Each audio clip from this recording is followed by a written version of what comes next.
여러분, 2022년 이제 한 열흘이 되어 갑니다. 우리는 올해도요, 두 나라 시민으로 살고 있다는 것 아시지요? 우리는 현재 땅에서 대한민국 정부의 통치 아래에 있는 한국 시민으로 살고 있어요. 또한 성도들은 복음으로 태어났잖아요. 그래서 왕이신 하나님의 통치를 받으면서 하나님 나라 시민으로 살아갑니다. 그래서 베드로는 초대교회 성도들에게 우리는 천국을 향해 가는 나그네들이다 라고 말했지요.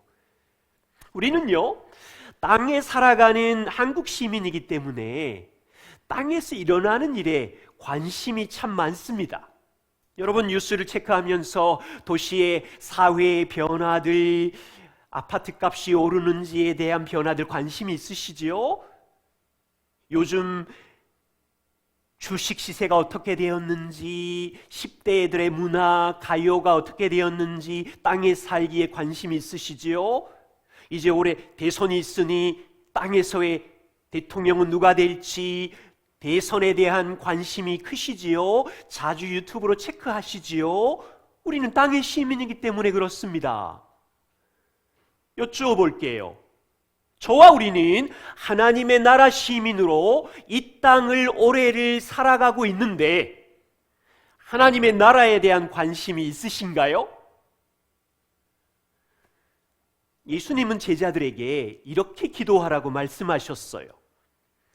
하늘에 계신 우리 아버지여, 이름이 거룩히 여김을 받으시오며 나라가 임하옵시며 뜻이 하늘에서도 이루어진 것 같이 땅에서도 하나님의 나라가 이루어지게 해 주십시오라고 기도하라고 가르쳤어요. 여러분, 이 기도를 따라서 우리는 올 한 해 하나님의 나라를 이 땅에 세워가는 지혜를 함께 배워가야 합니다. 올 한 해 여러분, 일상의 삶에서 이 지혜를 어떻게 배워갈까요? 우리는요, 하나님의 나라 백성으로 왕의 통치를 받을 때 순종하면서 하나님의 나라를 세워갑니다. 하나님의 나라는, 하나님은 4개의 영역을 통치하세요. 온 우주 만물의 통치자이시지만 각 개인을 다스리시고 각 개인이 존재하는 가정을 통치하시고 가정의 주인이시고, 복음으로 교회를 낳으셨지요. 하나님은 교회의 주인이시고 하나님은 온 세상 사회와 나라의 열방의 통치자, 주권자이시지요. 이 4개의 영역을 하나님은 올해도 다스리십니다. 그렇다면요, 우리는 이 인생의 하나님 나라 시민들은 4개의 영역에서 통치하시는 왕에게 순종해 가면서 하나님의 나라를 세우는 지혜를 배우고 행하고 열매 맺고 그래야 되겠죠. 교회와 성도가 올 한 해도 두 나라 시민으로 살아가는 동안 이 땅에서 하나님의 나라를 세워가는 지혜를 배우기를 소망합니다. 그래서 한 3가지 정도 지금 말씀드린 것을 나누려고 해요. 첫 번째입니다. 하나님의 나라 백성인 우리들은 왕의 통치에 순종하면서 살아갑니다. 말씀드린 것처럼 우리는 대한민국 시민이지만 기억하셔야 돼요. 천국을 향해 가는 하나님의 나라 시민입니다. 골로새서 1장 13절에 이렇게 말합니다. 그가 우리를, 예수님이 우리를 흑암의 권세에서 건져내셔서 사랑의 아들의 나라로 하나님께서 옮기셨느니라. 바울은요, 로마라는 땅의 도시에 사는 핍박 가운데 있는 초대교회 성도들에게 말하기를, 성도 여러분, 과거에 우리는 사탄의 권세 아래에 있었었는데 30년 전에 오신 예수님의 그 복음의 성취로 인하여 우리는 죄사함을 받은 자녀들이 되었으며 예수님의 의의 옷을 입고 지금은 우리 눈에는 로마의 황제가 다스리는 로마 시민 소속이지만 여전히 이 나라를 다스리는 하나님의 통치 아래 있는 시민입니다. 하나님 나라에 옮겨졌습니다. 마찬가지지요. 2022년 우리는 재난사회를 통과하는 동안 우리 눈에는 대한민국 한국 정부의 통치를 받으면서 있지만 우리는 복음으로 태어났지요. 그리고 여전히 이 나라의 통치자이신 하나님의 다스림을 받는 그 백성으로 살아가고 있습니다. 하나님의 나라는 이제 시작이 되었고요. 아직 완성은 아니지요. 예수님이 재림하셔야 하나님의 나라가 완성이 되겠지요. 우리는요, 이 땅에 두 나라 시민으로 살면서 하나님이 통치하시는 나라에서 보좌에 계신 주님께 순종하면서 올 한 해를 살아가는 것입니다. 그래서요, 가장 중요한 하나님의 나라를 세우려고 하는 성도들에게 가장 중요한 한 가지는 왕에게 순종하는 것입니다. 순종해야 하나님의 나라가 세워집니다. 먼저 기억하실 것이 있어요. 하나님의 나라에 옮겨진 우리의 신분이 본성이 바뀌었기 때문에 순종이 가능한 거예요. 본성이 바뀌었습니다. 여러분, 이걸 기억하셔야 돼요. 복음으로 우리의 본성이 바뀌었어요. 제가 좀 쉬운 예를 들어볼게요. 우리의 사나운 늑대가 우리 안에 있습니다. 늑대가 사는 우리 안에 풀들을 넣어 주십시오. 늑대는 배가 고파서 죽겠지만 풀을 먹을까요? 안 먹을까요? 늑대는요, 배가 아무리 고파도 풀을 먹지 않아요. 육식 동물이기 때문에, 늑대의 본성 때문에. 늑대 옆에 양우리가 있어요. 양이 사는 우리. 양이 사는 우리 안에 여러분 죽은 닭고기를 넣어 줘 보세요. 양이 배가 엄청 고프면 닭고기를 먹을까요? 먹지 않을까요? 양은 초식 동물이에요. 닭고기를 먹지 않아요. 양의 본성상. 하나님은 모든 창조물들을 지어주실 때 본성대로 살게 해주셨어요. 저는 오늘 아침에 빵 한 조각이랑 커피 한 잔이랑 과일 몇 개를 조금 먹고 왔습니다. 지금 배가 좀 고파요? 많이 고파요? 제가 배가 고프다고 여기 강대상 밑에 있는 나무들을 으그적 먹을까요? 여러분, 우스운 일이지요. 그런데 만일 흰 개미라면 배가 고프면 이 나무는 맛있는 식사감이 되는 거겠지요. 인간의 본성은요, 아무리 배가 고파도 나무를 으그적 음식으로 먹지는 않지요. 자, 보세요. 늑대는 무엇을 먹을지 본성에 따라 행동하고 선택합니다. 늑대는 육식동물이기 때문에 토끼를 먹을 수도 있고 닭고기를 먹을 수도 있고 옆에 있는 우리의 양을 잡아먹을 수도 있어요. 자기 눈앞에 있는 풀은 본성상 땡기지가 않아요. 양도 본성에 따라 행동하기 때문에 닭고기를 먹든지 무슨 육식을 먹는 것이 아니라 풀을 먹는 거지요. 본성은 하나님이 지어주신 놀라운 일이고, 자, 초점은 이거예요. 저와 우리가 본성이 바뀌었다고요. 성도 여러분, 하나님께서 우리의 본성을 어떻게 바꾸셨지요? 알고 계세요? 에베소서 2장 1절과 6절을 찬찬히 읽어보세요. 우리는 허물과 죄로 죽었던 자였어요. 사탄의 권세 아래 살았을 때는요, 자기의 마음의 욕심, 육체의 소욕을 따라서 죄를 지었던 본질상 진노의 자녀의 본성을 갖고 있었어요.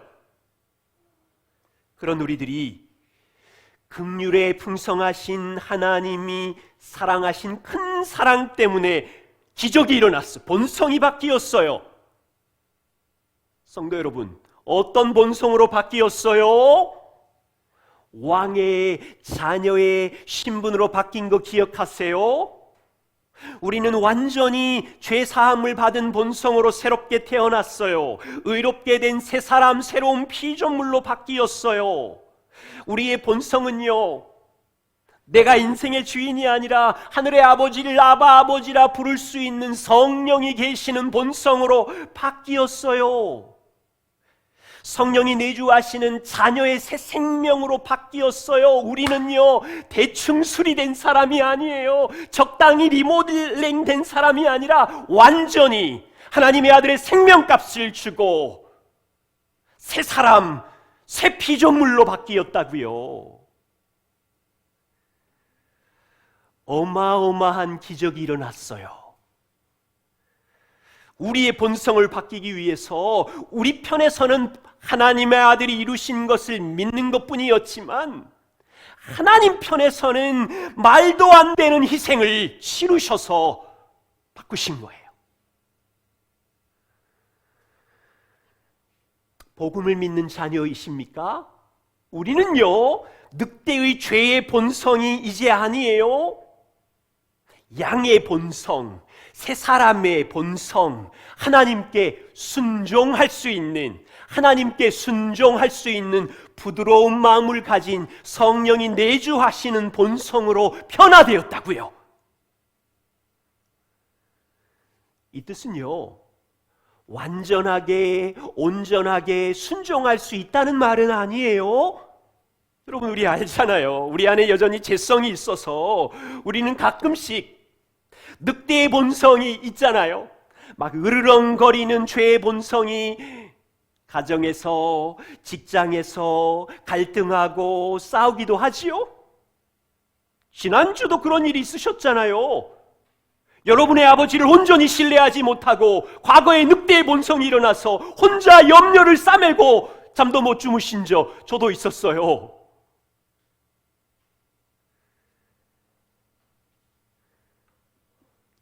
그런데요, 우리 안에는 새로운 본성, 성령의 다스림을 받는 부드러운 마음이 있어서 우리는요, 그 새 본성 안에서 다시 회개할 수 있고 돌이킬 수 있고 죄를 죽이고 순종하게 되는 거예요. 우리는 고백해요. 가끔씩은 우리 안에 늑대의 본성이 너무 강해서 우리조차도 내가 본성이 바뀐 사람 맞아? 늑대의 본성이 너무 강해서, 염려가 너무 강해서, 내 마음에 있는 우상이 너무 강해서 내가 하나님의 자녀로 바뀐 건 맞아? 이런 마음으로 망가져 있겠지만 성령이 우리 안에 일하시잖아요. 우리는 다시 일어나고 다시 말씀에 반응하고 다시 순종으로 몸부림치면서 걸어가는 거죠. 그 이유는 우리의 본성이 바뀌었기 때문이에요. 올 한 해 우리 안에는요, 죄의 본성, 늑대의 본성이 아니라 복음으로 새 사람 된 하나님 자녀의 본성을 가지고 이제 일상의 삶의 현장에서 왕의 통치에 순종하면서 주의 나라를 이루는 것입니다. 자, 두 번째입니다. 하나님이 통치하는 4가지 영역이 있음을 우리는 알아야 해요. 오늘 본문을 중심으로 그것이 무슨 의미인지 설명하겠습니다. 예레미야 29장 4절과 7절을 보십시오. 만군의 여호와 이스라엘의 하나님께서 예루살렘에서 바벨론으로 사로잡혀 가게 한 모든 포로에게 하나님이 말씀하십니다. 자, 이 말씀은요, 이스라엘이 하나님을 버렸어요. 그래서 바벨론에게 망했습니다. 이스라엘의 젊은이들이 바벨론의 포로로 잡혀가게 되었습니다. 그것을 예언한 예레미야가 젊은이들에게 너희가 포로로 잡혀갈 것이고 70년 만에 고국 예루살렘으로 돌아올 것이라고 말합니다. 자, 보세요. 포로로 잡혀가는 이 이스라엘은 두 나라 시민으로 존재하면서 70년을 살아갑니다. 하나의 시민은 무엇입니까? 포로로 잡혀간 그들은 바벨론 땅에서 하나님의 언약 백성의 신분으로 살아가고 있고, 다른 하나는 바벨론 나라의 통치를 받으며 식민지 포로 나그네 신분으로 살아갑니다. 하나님께서는 두 나라 시민으로 살아가는 포로된 이스라엘에게 전략, 인생의 전략을 말씀합니다. 같이 읽었던 5절과 7절 말씀이 그렇습니다. 젊은 너희가 바벨론에 가게 되면 너희는 여전히 하나님의 언약 백성인데 어떻게 살아야 되냐면 하나님이 그 전략을 가르쳐 주십니다. 너희는 거기서 집을 지어라. 거기서 텃밭을 만들고 열매를 맺어라. 가정을 이루어라. 자식을 낳아라. 너희 자녀가 크면 아내를 맞이해서 장가 보내고 딸은 남편을 맞이해서 장가 보내고 그 땅에서 견고한 가정을 이루고 살아라. 그리고 열심히 일해라. 너희의 노동으로 열매를 맺어라. 너희 가정이 견고할수록 그 도시 성읍이 평안을 얻을 것이고, 그 도시 성읍을 위해서 기도해라. 기도하려면 어떻게 해야 돼요? 모여서 회당에서 함께 하나님을 예배하고 하나님께 간구하고 교회적인 성격이 있겠지요. 그리고 너희가 그곳 70년 동안 도시에 영향력을 끼쳐서 도시가 평안할 수 있도록 그곳에서 살아라. 자, 하나님이 포로된 이들에게 주신 전략이 보이나요? 바벨론에 사는 젊은이들은 그 땅에서는 식민지 시민으로 살지만 그들의 온전한 신분은 하나님의 언약 백성이기 때문에 하나님의 말씀에 순종하며 살아가겠지요. 그리고 예레미야가 말한 70년이 되면 약속대로 언약의 백성들의 본향인 예루살렘으로 돌아가지요. 여기 우리는요, 두 나라 시민으로 살아갈 때 우리에게 적용할 수 있는 하나님의 전략을 배울 수 있어요. 우리도 이 땅이 진짜 본향이 아니지요. 나그네예요. 우리의 목적지는 천국이지요. 우리도 이스라엘처럼 이 땅에서 70년, 80년 살 것입니다. 이스라엘은 포로 식민지로 살았지만 우리는 이 땅에서 재난사회를 통과하지만 여전히 하나님 앞에서 살아갑니다. 바벨론 포로지만 하나님은 바벨론을 통치하셨고 바벨론 안에 살아가고 있는 그 언약의 백성을 통치하셨고 그 가정을 통치하셨고 그 개인을 다스리셨지요. 하나님께서 이 네 가지 영역, 개인과 가정과 회당 교회와 시민 정부를 통치하시면서 그곳에서 살아가는 언약의 백성들이 하나님의 말씀에 순종하며 살아가면서 하나님의 나라를 세우기를 원하셨던 것이요.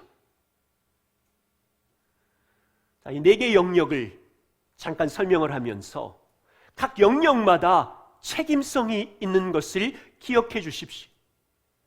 개인입니다. 오늘 좀 큰 그림을 그리는 거예요. 이것이 올 한 해 다 지혜롭게 성장한다는 것은 아니지만 우리의 인생 속에서 하나님의 나라를 어떻게 세울지에 대한 지혜를, 큰 그림을 그리자고요. 각 개인은요, 자신의 인생을 가지고 주님 앞에 섰을 때 어떻게 살았는지 자기의 인생의 행위와 삶의 모든 걸 갖고 하나님 앞에 설 거예요. 개별적으로 우리의 믿음의 반응에 대한 책임은 각 사람이 지는 거예요.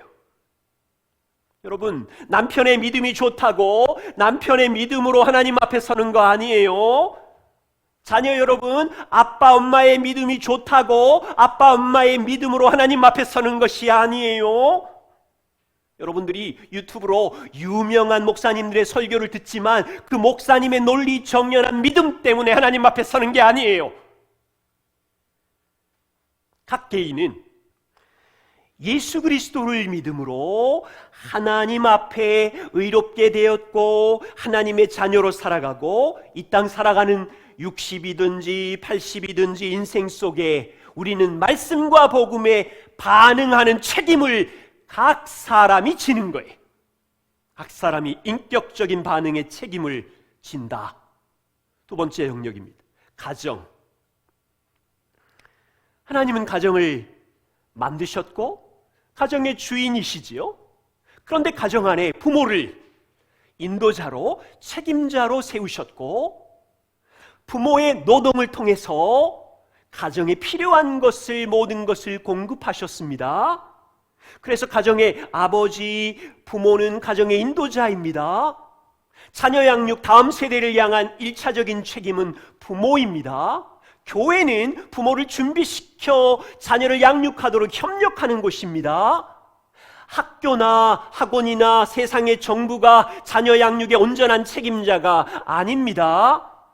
혹시 여러분 복지사회가 되다 보니까 국가가 자녀들의 장학금을 주고 생활비를 어느 정도 배려해주고 유치원과 위탁시설로 국가가 자녀 양육의 책임을 지겠다고 정책을 발표하고 있지만 정부가 책임자가 아니에요.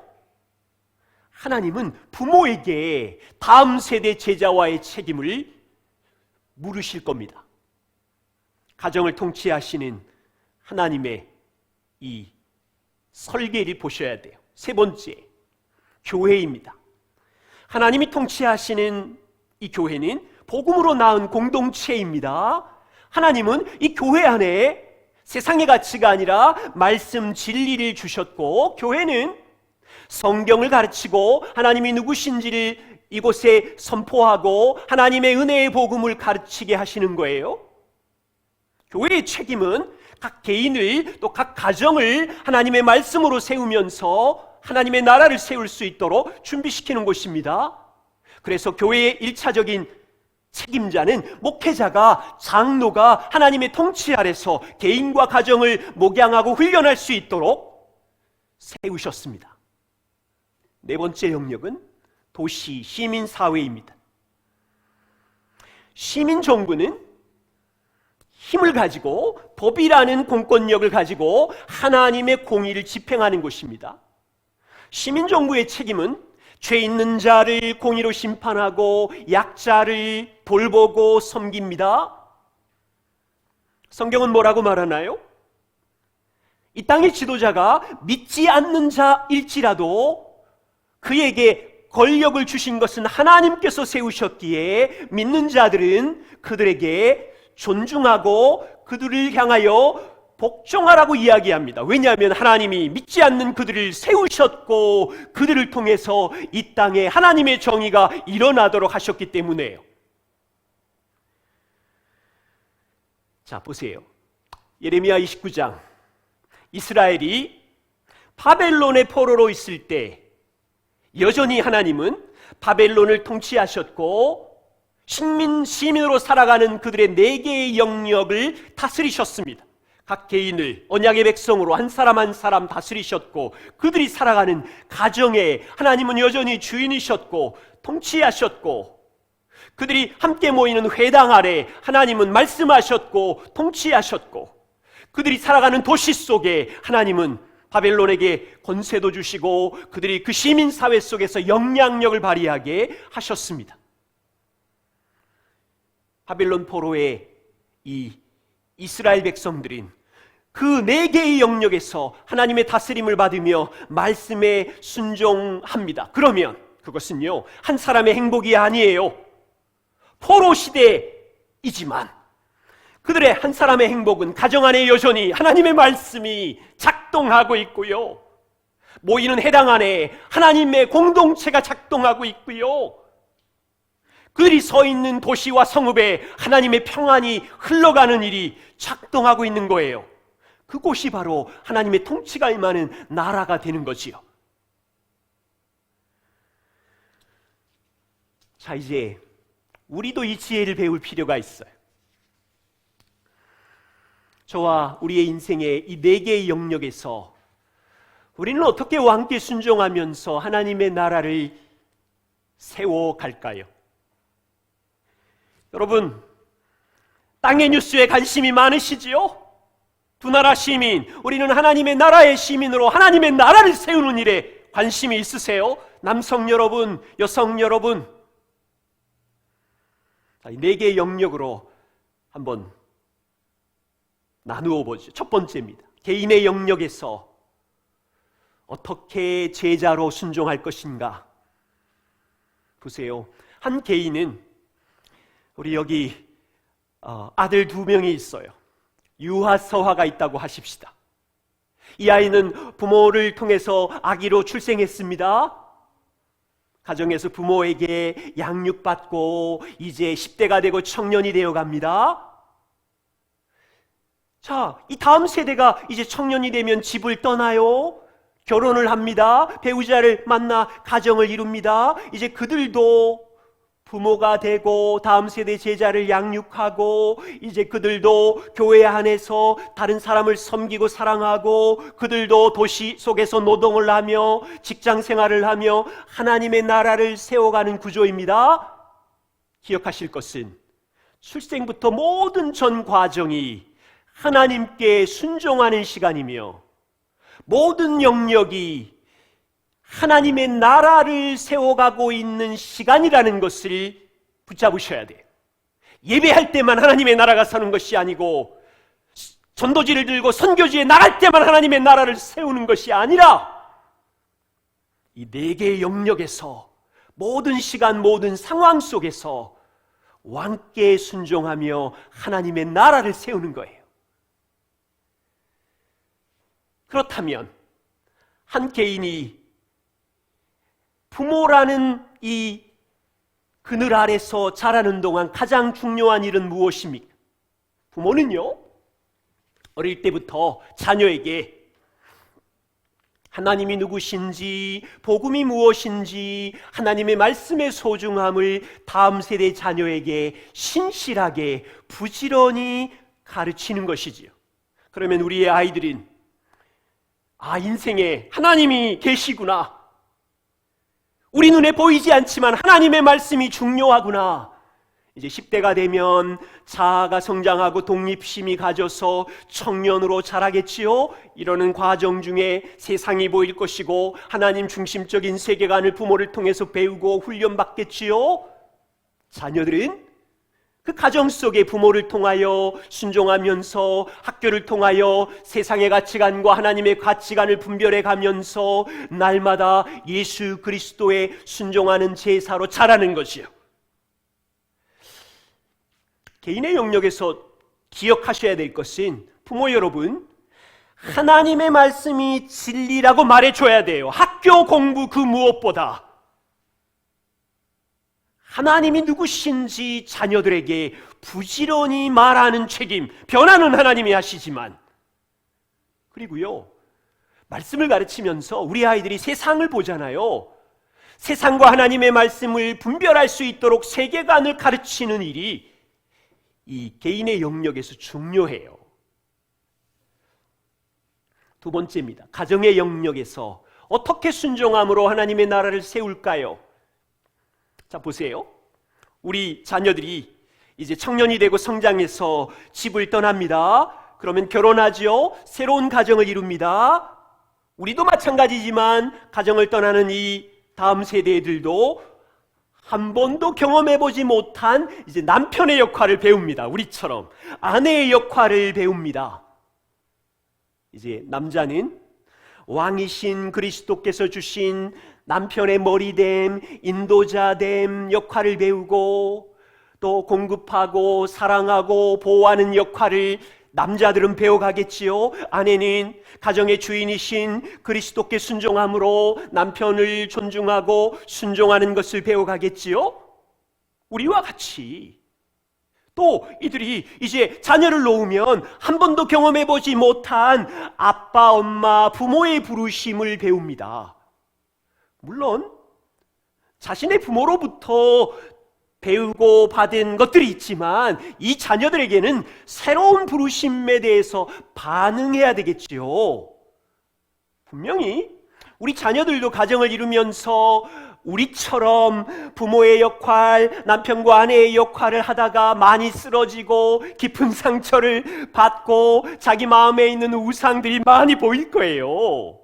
그럴 때마다 복음으로 그 우상들을 제거해 가면서 주님을 닮아가는 것이요. 이 영역에서 기억할 일이 있어요. 가정에서 행하는 모든 일은 작은 일, 하찮은 일, 사소해 보이는 일, 여러분들이 밥하고 빨래하고 아이들을 가르치고 훈육하고 작은 일로 대화하는 이 모든 일은 하나님의 나라를 세우는 소중한 일이라는 것을 기억해야 돼요. 너무너무 소중한 일, 하나님의 나라를 세우는 일, 값진 일, 조심할 게 있어요.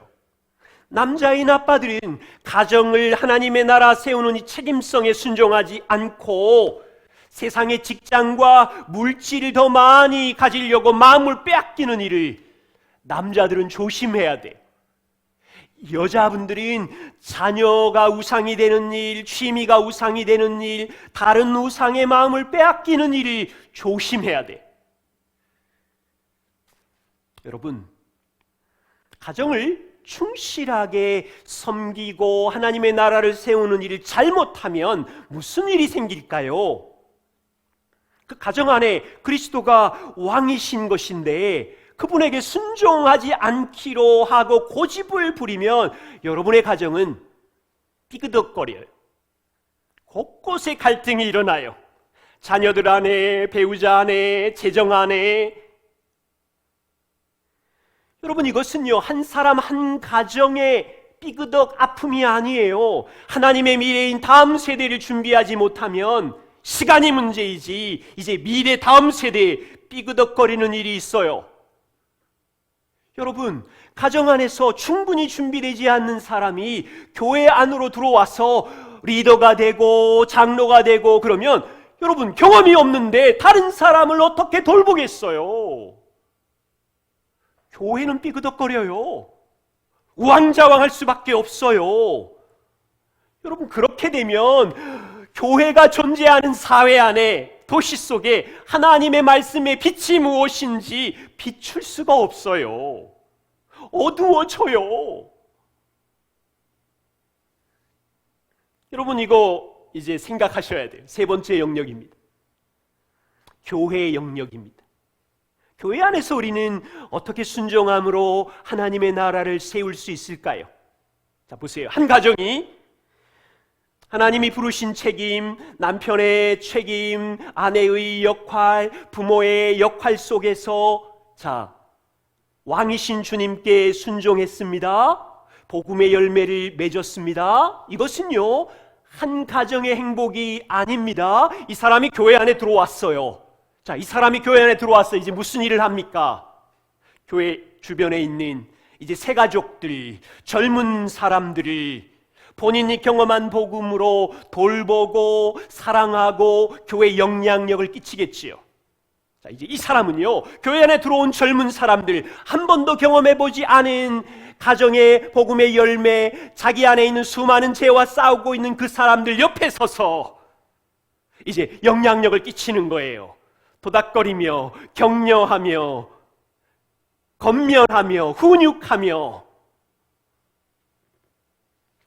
이 사람은요, 복음을 경험한 이 한 가정은 자기만의 행복이 아니라 연약한 가정, 젊은 사람들을 향하여 빛을 발하는 거지요. 이 사람은요, 자신이 경험한 수많은 우상과 죄를 이겨낸 것을 가지고 어떻게 죄를 이기는지 다른 사람들을 도와줄 수 있는 거지요. 이 사람은요, 가정 안에 갈등이 있는 것 속에서 어떻게 배우자와 아이들과 화해를 이룰 수 있는지 다른 사람에게 영향력을 끼치는 거지요. 이 사람은요, 인생의 고난의 골짜기를 어떻게 극복하는지 이미 열매를 맺었지요. 다른 사람들의 인생의 골짜기의 고통과 질병과 이해되지 않는 풍파 속에서 어떻게 하나님의 주권을 신뢰하며 걸을 수 있는지 친구가 되어서 섬기고 도와줄 수 있는 거예요. 여러분, 그런 가정이 되고 싶지 않아요? 이것은 사실 많은 에너지와 희생이 필요한데 주님이 우리에게 그렇게 희생하시고 섬기셨듯이 복음의 진리 위에 든든히 서 있는 이 가정은 보배와 같아요. 다른 가정을 말씀의 빛으로 복음의 은혜로 세울 수 있는, 그래서 신음하던 과정이 빛을 보고 하나님의 통치가 임하는 가정으로 하나님의 나라가 세워져 가는 거예요. 우리는 그래서 공동체인 거지요.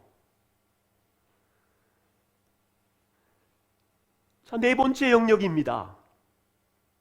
도시와 시민의 영역에서 어떻게 순종함으로 영향력을 끼칩니까? 자, 제가 이제 쭉 설명했습니다. 큰 그림이에요.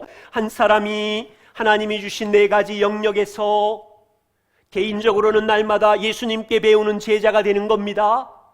본인이 경험한 복음을 가정 안에서, 사랑 안에서 살아가면서 열매를 맺는 겁니다. 그 사람이 교회에 오셔서 연약한 사람들을 복음의 열매로 섬기는 겁니다. 이렇게 인생의 시즌을 책임있게 감당하면 어떤 일이 일어나냐면 이 사람의 인생에 하나님의 지혜의 열매가 있습니다. 도시 사람들이 이 사람을 알아봅니다.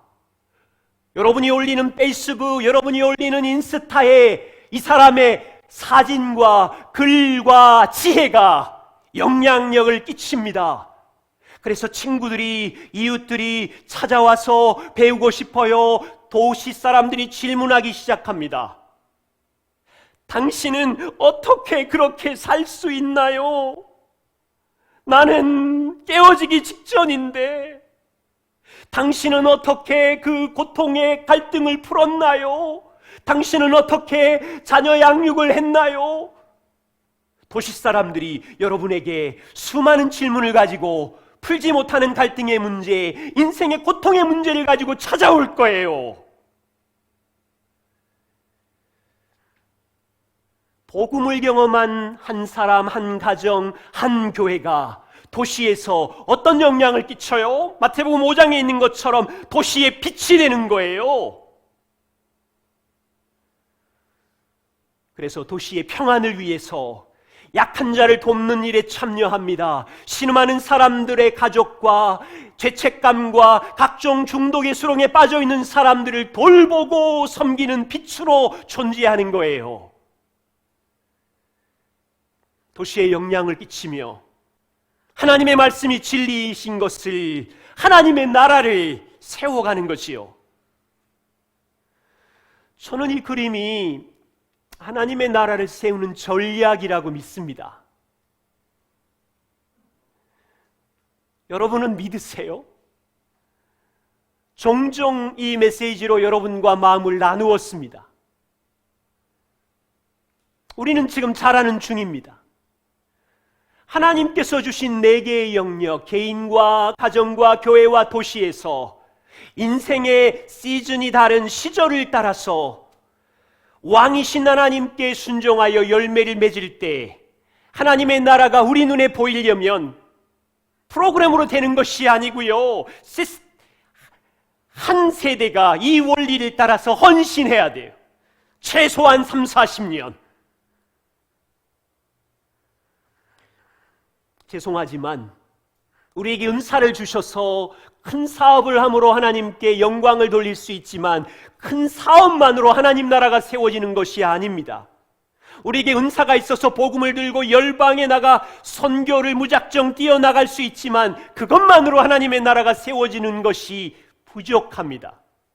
은사를 따라 각종 사업이든 학식이든 선교든 우리가 주신 은혜를 따라 살아야 되겠지만 오늘 주신 말씀처럼 이 네 개의 영역에서 인생의 다른 시즌 속에서 순종하고 왕께 순종하고 한 세대가 헌신해서 하나님의 나라를 세워가는 것입니다. 손흥민 아시지요? 영국 최고 축구 경기를 하는 대한민국의 선수입니다. 손흥민이 90분 시간 동안 축구장 안에서 슛을 10번 했다고 생각해 보세요. 손흥민이 10번 슈팅을 날리면 10번 다 골인이 되나요? 아니지요. 거의 8개, 9개의 슛은 허공을 날리든지 한 골 정도 들어가나요? 여러분, 10번 슛을 날려 10번 들어가야 축구 경기를 하고 있는 것이 아니잖아요. 8번, 9번 손흥민의 슛은 허공을 날리고 태클에 걸려서 쓰러지고 엉성하고 실망하고, 그럼에도 불구하고 손흥민은 최고의 축구를 하고 있는 거지요. 나누고 싶은 것은 이것입니다. 올 한 해 동안 코로나라는 재난 사회 속에서 우리는 하나님의 나라를 세우는 제자입니다. 우리는요, 때로는 손흥민처럼 100번 복음으로 살려고 슛을 쏘지만 95번 엉성하고 쓰러지고 망가지고 실패하고 잘못하고 미숙하고 95번은 그럴 수 있어요. 그런데 우리는 하나님의 나라의 사랑의 나라에 옮겨져서 왕께 순종하며 몸부림치는 최고의 삶을 살고 있다고 붙잡으셔야 돼요. 95번의 실패와 망가짐과 무너짐으로 낙심하는 것이 아니라, 우리가 어느 나라에 있으며 누구에게 순종하고 있으며 무엇을 위하여 몸부림치고 있는 이 소중한 가치를 붙잡아야 된다고요. 하나님은 우리를 동력자로 부르셨어요. 개인과 가정과 교회와 도시 속에서 우리는 예수님의 기도처럼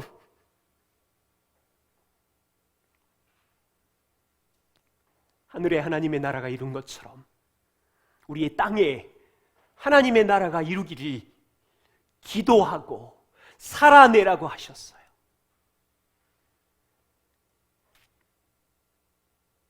내 일생이 하나님의 나라를 세워가는 몸부림으로 자라기를 원하고, 우리의 가정 안에 불러주신 부르심을 따라서 주인 대신 왕의 통치가 임하도록 순종하기를, 그래서 이 가정을 하나님의 통치가 임하는 나라로 세우기를 몸부림치고, 그러다가 쓰러질 수도 있고 망가질 수도 있어요. 괜찮아요.